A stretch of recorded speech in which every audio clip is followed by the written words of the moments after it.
Hello, আমি তৃষা। আজকে তোমাদের আমি চিকেনের একটা দারুণ ওয়েতে রান্না দেখাবো, যেটা খুব কম সময় তো লাগবেই, সাথে খেতেও দুর্দান্ত লাগবে। চলো দেখে নিই। প্রথমে আমি কড়াইতে তেল নিয়ে নিলাম, সর্ষে তেল। হ্যাঁ, দেন আমি জিরে অ্যাড করলাম।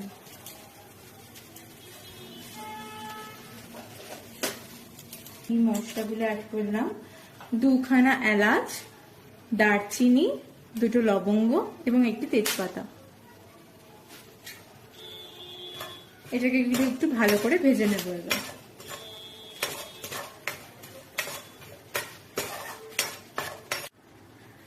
ভালো করে এই মশলাগুলো ভাজা হয়ে যাবার পর এবার আমি দিয়ে দিচ্ছি পেঁয়াজ।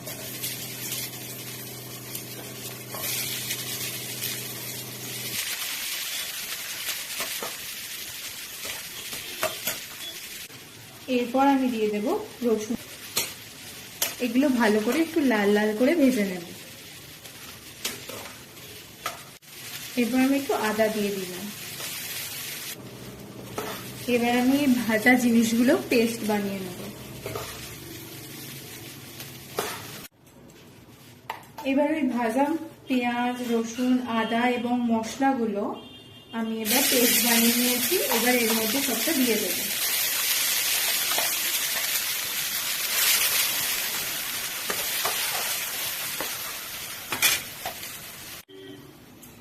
এবার এটাকে আমি একটু ভালো করে মিশিয়ে নেব,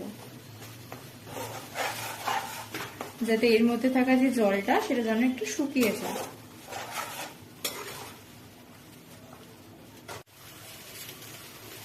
জলটা অনেকটাই শুকিয়ে এসছে। এবার আমি এর মধ্যে একটু টমেটো সস দিয়ে দেবো।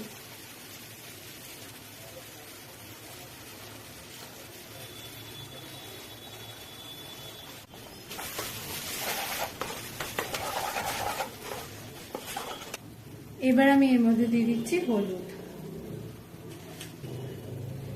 লঙ্কার গুঁড়ো,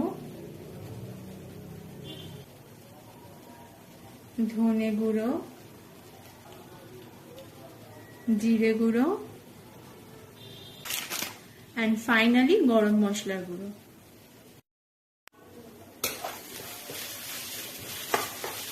জলটা একদমই শুকিয়ে গেছে, আর একটু তাই ভালো করে মশলাগুলো এবার ভেজে নেব। মশলাটা অনেকটাই তৈরি হয়ে গেছে।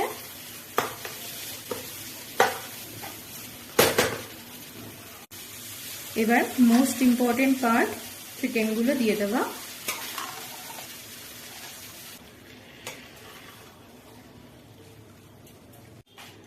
তোমাদেরকে তো বলতেই ভুলে গেছি, এই চিকেনটা আমি ম্যারিনেট করেছিলাম সামান্য হলুদ গুঁড়ো, লঙ্কার গুঁড়ো আর নুন দিয়ে, সাথে দইও মিশিয়েছিলাম। এরপর এই চিকেনটাকে ভালো করে আমি, ম্যারিনেট হওয়া চিকেনটাকে ভালো করে আমি মশলার সাথে মিশিয়ে নিলাম।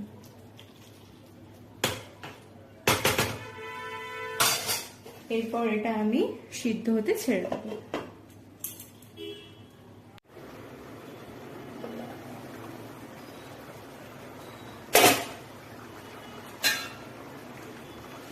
মাংসটা সেদ্ধ হয়ে গেছে। আমি এর মধ্যে এবার কস্তুরি মেথি দিয়ে দিচ্ছি।